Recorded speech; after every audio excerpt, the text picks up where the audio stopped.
Have you ever thought how to speed up your IT career?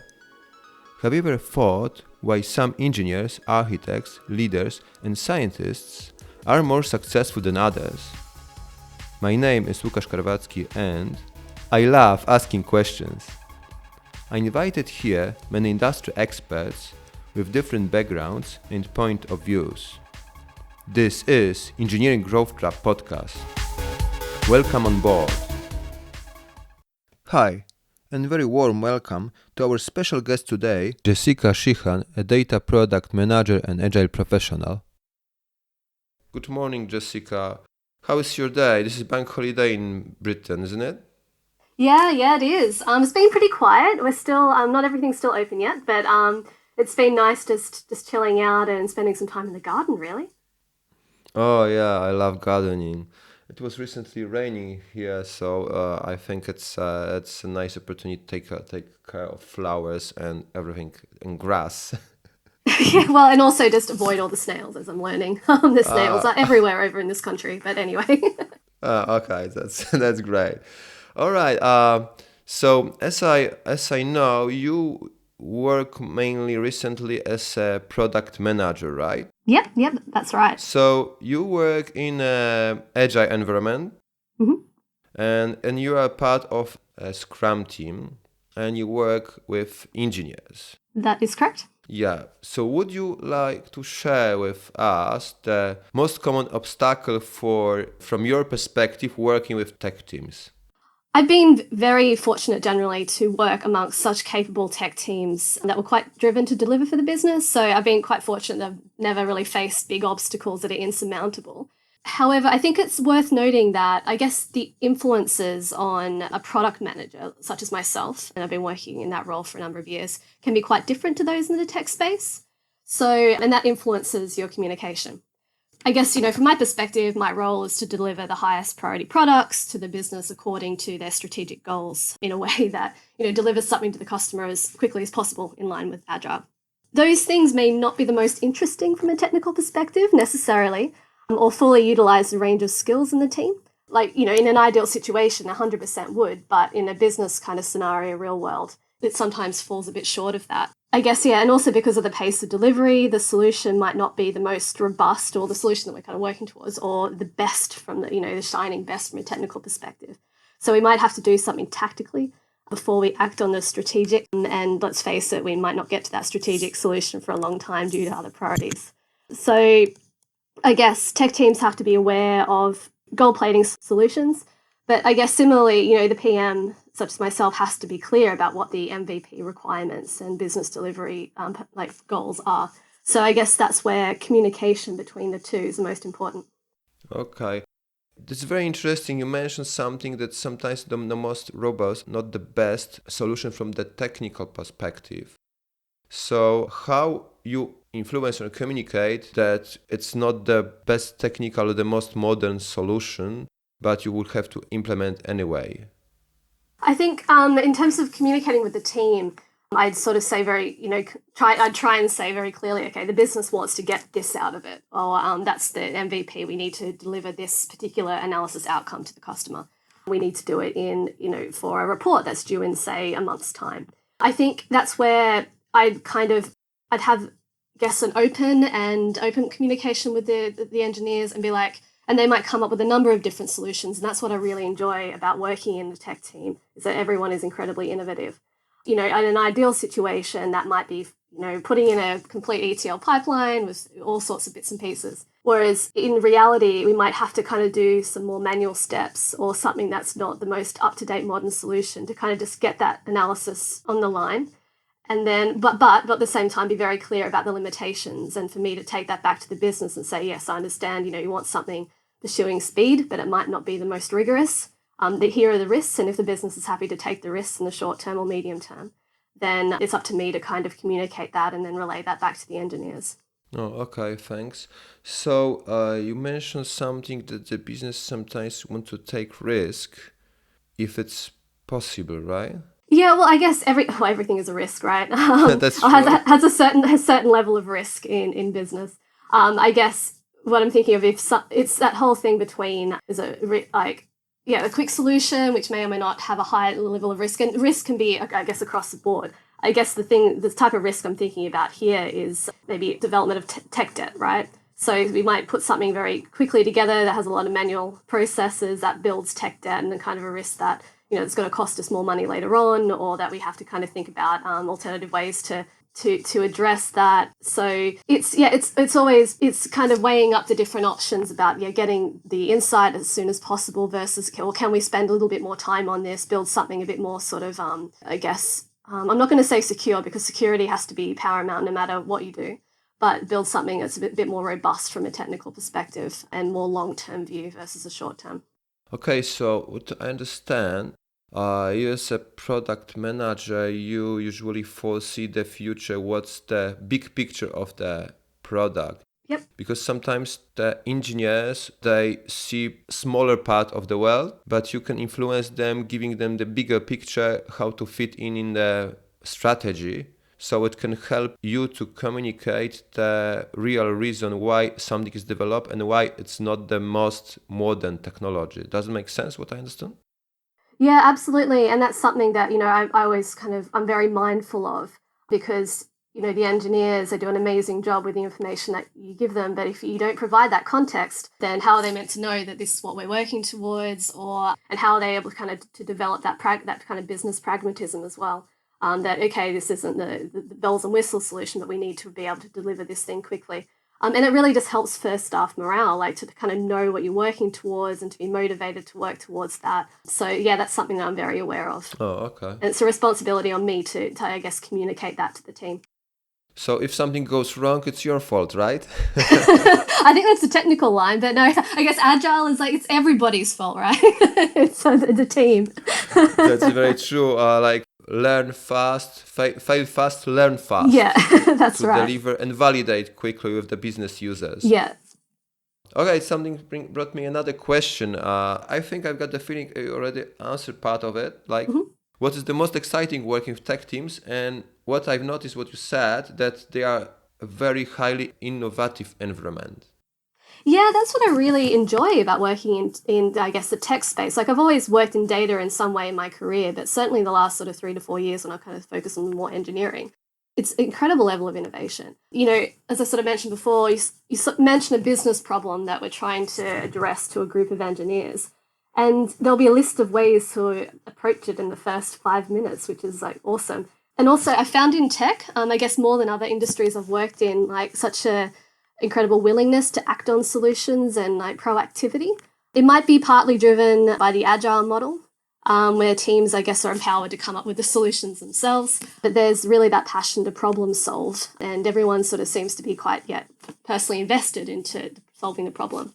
I think another thing to mention when I was line managing engineers in the past was I really observed a real desire to keep learning. I was, continually inspired by people's motivation to grow, improve their skills, and to keep up to date with the latest of what's going on out there, which from a business perspective is really, really reassuring, like that the products that I'm creating are in line with, the forever evolving industry standards. So so it's a very dynamic environment. It's very interesting when you mentioned that in this environment, people are keep learning. Is it only about they want to learn technology, they want to learn business, or they want to learn like any cultural skills, or all of this all together? Ooh, that's a really good question. From what I've found, I guess it's more centered around technology. When I'd sort of have conversations with engineers that I might have managed, we might sort of speak about, of course, there's the technical side of things, but I guess the interpersonal, the soft skills are, equally as important. And we might sort of talk about that a bit. And like people would always be willing to discuss where they can grow their skills in addition to tech. So I guess, going back to your original question, many of the conversations will start on, okay, what do I technically need to do? But then, when you discuss it and pick it apart a bit more, there'd be, okay, well, I need to grow on my assertiveness or, my ability to lead other sort of junior engineers. And in my observation, people are very willing to push the boundaries with that and open to suggestions. So yeah, it's been really positive. Okay, thanks. Just, I was thinking, what's the difference between tech and business teams regarding your cooperation? Because you are in between both, right? In your role, I believe. Yeah, absolutely. So forever kind of changing your context, better who you're talking to. I guess like it comes back to that point around motivation, right? Like the business side, they come to a conversation, they want to know, why things are being done, and what's the business going to get out of it, which is 100% what they should be saying. Whereas the tech side, they'll be more interested in the how. So they'll start, you mentioned, as I said before, a business problem, and they're going to start thinking about solutions from the bat. And for that reason, I guess you need to really amend your communications to suit depending on who you're talking to. So obviously provide more detail to the engineers, whereas more detail perhaps to the business on the business case and, what are we actually going to see from this. But, I think as we 100% touched on before, you do, to get the best buy-in from a tech team, you also need to kind of go into the detail about the scope of the business benefit. And that really helps, I think, to work amongst an empowered team that has a common goal, and it really helps for those days where nothing is working, because we all know they happen. And that's one of the reasons why I really enjoy the job, just that camaraderie, I guess. In terms of, again, liaising with tech and business teams, the business world can be quite changeable. That sometimes it can be a little bit destabilizing, I think, for tech teams. Even in an agile environment, there are some days when you get a question or a task from upstairs that has to be done now, throwing your very well balanced sprint out the window. I know this feeling. And from an engineer's perspective, you spent maybe the last sort of 3 days chugging away at this big task, and then to be kind of told, okay, that suddenly isn't important anymore. You need to kind of look at this thing for the moment. I think that can be quite destabilizing, but that's just kind of the way the business world sometimes operates. And there are ways to mitigate this, but I think it can be a source of frustrations with teams. So I understand that business, it's the tech team is more stable in what they're doing because based on the business solutions they need to deliver. But business quite often then they change their point of view because they've seen already part of the solution or their priorities have changed. I guess there's two elements to that. So I think the example I was talking about before is when priorities might have changed, a competitor might have released something in the market, or there has been, when I was working in government, for instance, there might be the minister might have gone out and said something that we were committed to. So we need to kind of revert or find details about a particular thing. So provide some analysis or kind of shift the priorities of what the team is working towards. I think the second part that you're sort of talking about, where once you kind of showcase what you're developing to the business, and they may or may not have feedback, usually they do. I think you can fit that in a lot better with the kind of sprint cycles, because you've got your demo at the end of the sprint. You kind of go through those bits and pieces. It's never perfect, but I think those changes you can be a little bit more can fit in a bit better with the sprint cycles. But the broader, super urgent things that come down from on high, not so much, because that's just kind of the way that it is. Oh, I see. So another question, what's, in your opinion, biggest limitation in communication between business and tech teams? I think communication is such an important issue, and it's really tailored to the individuals and the team itself. So I think the biggest limitation in general is that there's no one-size-fits-all approach, as all teams are different, being made up of, I guess, different individuals with their own preferences in communication styles.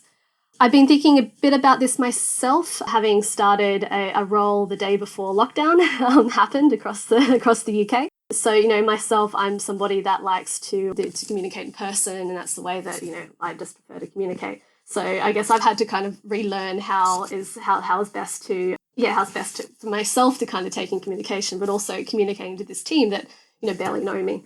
I've found that different communication styles suit different purposes. So if there's something that I need to be very exacting about, or, and like this from the team, write it maybe in an email with some dot points. Okay, this is exactly what the requirements are.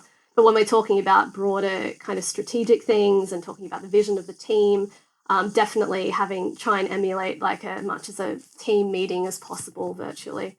For instance, recently we had a half day, well, not away day, but it was virtually done. And that was amazing to talk about the broader purposes of the team and what we were working towards. So I think So the limitations, I think the best way for teams to address that is to be really frank and open with each other about when things are working and when they're not. So, for instance, talk about it retro, say that, oh, how about we try this or that? And just, be, I guess, quite open about what you want to experiment with in terms of how you want to be communicated with, but how you think would be able to reach out to others. I got it that if you're talking about requirements, you have to be more particular to the team to understand better what the product must look like. But regarding strategy, your communication is more flexible. Is it right? I think so. Like, I guess requirements, it's one of those, if you're asking a team to build a solution based on something, that's the sort of thing you don't necessarily want to get lost in translation. So I might have that initial kind of conversation, this is what we're working towards, but then I'd put that into some sort of writing form, and then again have a follow-up conversation about that, because you've got to be quite exact. This is what exactly we're working towards. Yeah. With strategic stuff, I think, yes, there's business strategy, and that's something that I'm very much in the world of. But the team needs to have input to how the product or the team itself functions, and that's something that you want to kind of have, that kind of collaboration. You want to have that open and free discussion. So that broader communication method works towards that, because I wouldn't want to see a list from different people, because I want people to kind of riff off each other and have discussions in real time. So it really depends on the outcome of what you're trying to talk about. Okay, I've got another question. As your role is not really a technical role, it's much more management role, right? So how do you manage to learn the technology background your technical engineering team is working on? By, I guess, the continued patience of the technology team. I ask lots of questions. I also try, and I guess in the nature of my role, I'm involved in a lot of those high-level discussions. So when we're potentially talking about solutions, we're talking with the architect, and they might be kind of going through the architecture and what that might entail. I guess I listen and try and take that on board as much as I can. And if I'm unsure, or particularly, when we kind of get into a product and I've got kind of written out the high-level requirements, and then the team have kind of gone in and put some more sort of technical detail in that. And if I don't understand something, I always ask. And, and I've been very fortunate in that I've had technical teams that have been really great at communicating that to me. So they might sort of describe what it does, and I'm like, oh, so what does that actually mean as a business user? What does that mean when, that Kafka box connects to something else? And then, they're able to kind of walk me through that process. So, and I think it's a kind of acknowledgement that I leave the technical decisions to the technical experts. Like, yes, I come in with the business requirements. There might be situations that we've discussed about before when we'll need something quickly, or, we can't sort of do everything that we, ideally technically could. But it's really like, they're the experts. So what do you recommend? What's the best, most secure way? And really trust the teams to deliver on that. And so that's the part I also really enjoy that, because I find it all really fascinating, not that I'm technical at all. In the end of our conversation, can we point like 2 or 3 things, little things we can change on our daily work to deliver better? Yeah. Or build a better product? I guess do what your product manager tells you. No, don't do that. I guess communicate why you're doing something. So if you're working on a particular ticket and I guess you have a question about why we're doing it, or why you've been asked to do it, then ask. Absolutely. If you're building something and you're unsure about what purpose you're building it to, or what value it's going to add business, feel free to ask, because that's going to motivate you, and it's going to motivate the team in general, and we're going to build a better product because of it. So ask. I think also maybe number 2 is be quite transparent with what you're doing. I think one of the highlights in a previous role was one day when we were building something for a customer, and the scripts went all wrong, and I remember the engineer that had been writing it, he actually came up to me. He's like, look, I've realized that I've made a mistake. This is what I've done, but this is how I'm going to solve it. And I really, really appreciated that, because it's like, okay, that way I can communicate to the business, there might be a delay because of X, Y, Z. But I really admired the transparency and the openness. And because ultimately, and this is what I really love about Agile, we are all working towards this goal, this sprint goal together. It isn't just about you alone writing, like doing a ticket, feeling like you have to do everything yourself. Like reach out and speak to people, obviously the other technical experts, but also reach out and speak to the product person if you're not sure or you want some help. So yeah, do that. Okay, so just to wrap up, like first point was just ask questions why you are asked to do something, understand the purpose of the task or the delivery you're asked to do. And the second one, just be transparent what you are doing and communicate. So even if something goes wrong, just be honest, just communicate it, because it's much easier to handle it and to bring a new solution. Absolutely. And it means that there won't be any surprises later on when the customer tries to do something. But yeah, and I think that'll make life, I think, better for the team, but also for the engineer themselves.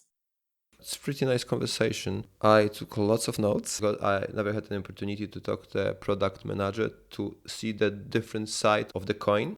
So thank you very much, and hope to talk to you again and talk to you soon. Thank you. Thanks so much, Lucas, for having me. I would like to invite you for next episode with Mikołaj Zieliński, a candidate for an astronaut for the first flight to Mars. And there is something else. Remember to follow the podcast so you won't miss next episode. Cheers. Music by Stella Ronson.